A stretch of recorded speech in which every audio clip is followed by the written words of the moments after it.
Puji nama Tuhan, selamat berjumpa kembali di dalam program yang luar biasa, Pastor Talk.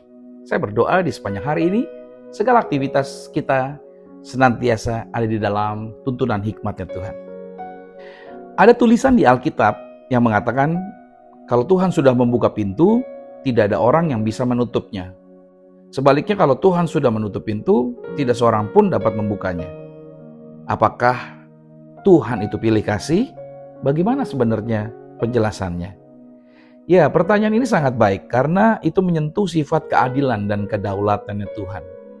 Dua hal yang sering manusia sulit pahami dengan logika sendiri. Ini dia. Nah, mari kita lihat penjelasannya berdasarkan firman Tuhan. Yang pertama begini, ayat yang dimaksud itu apa? Dari penjelasan, dari pertanyaan tadi maksud saya. Ucapan tentang pintu yang dibuka dan pintu yang ditutup oleh Tuhan itu berasal dari Wahyu 3 ayat 7 dan 8. Inilah firman dari Yang Kudus yang benar yang memegang kunci Daud. Apabila ia membuka, tidak ada yang dapat menutup. Apabila ia menutup, tidak ada yang dapat membuka. Aku tahu segala pekerjaanmu. Lihatlah, aku telah membuka di depanmu suatu pintu yang tidak dapat ditutup oleh seorang pun. Ayat ini disampaikan Yesus kepada jemaat di Philadelphia, salah satu dari 7 jemaat di kitab Wahyu.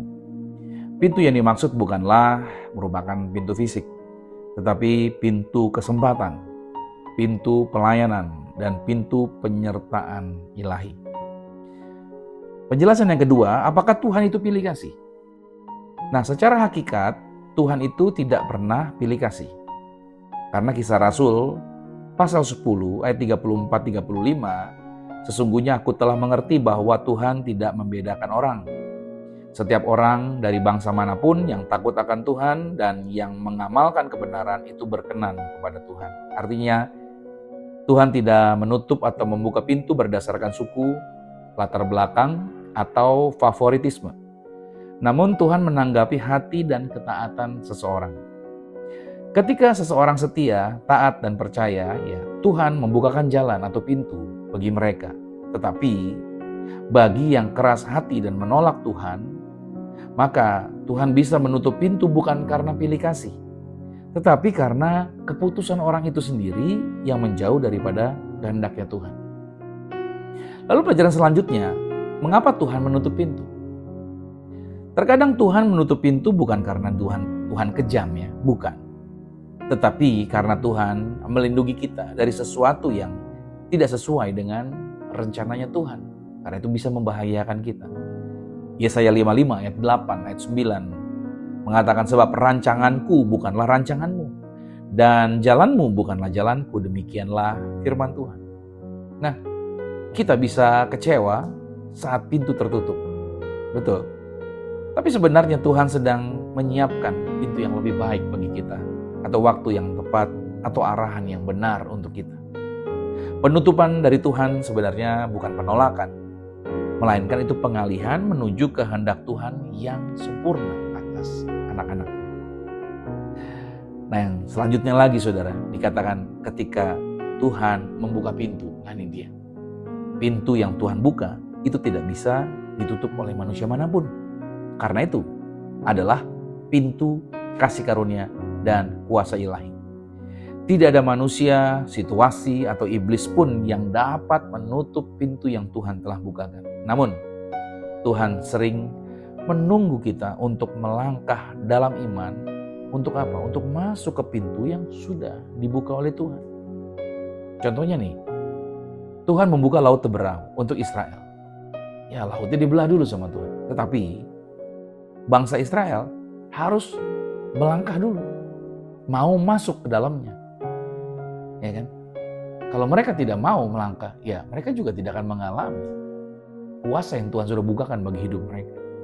Contoh lain lagi, Tuhan membuka hatinya Lydia dalam Kisah Rasul 16 ayat 14. Tetapi hal pertama adalah Lydia mendengarkan firman terlebih dahulu. Dia mendengarkan kabar baik. Ketika dia mendengarkan kabar baik, terbukalah hatinya Lydia untuk menerima, untuk melakukan hal-hal yang Tuhan sudah sediakan bagi hidupnya. Artinya, pintu terbuka itu membutuhkan respons iman daripada setiap kita. Ingat baik di sini. Jadi, walaupun pintu sudah dibukakan, mesti ada respons dari kita. Jadi, Bukan otomatis kita seperti diseret dan dibawa masuk sama Tuhan gitu. Terserah Tuhan nih. Tetap ada pilihan di tangan kita.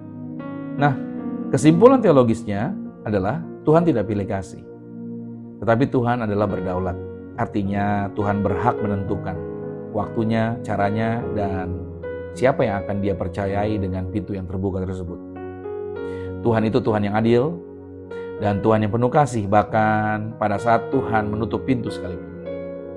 Pintu yang Tuhan buka adalah bagian daripada rencana kekalnya Tuhan, bukan hasil usahanya manusia. Nah, sebagai refleksi kita di hari ini, secara pribadi masing-masing, kalau hari ini engkau mendapati ada pintu yang tertutup, ingat baik-baik, jangan langsung berpikir Tuhan sedang menolakmu.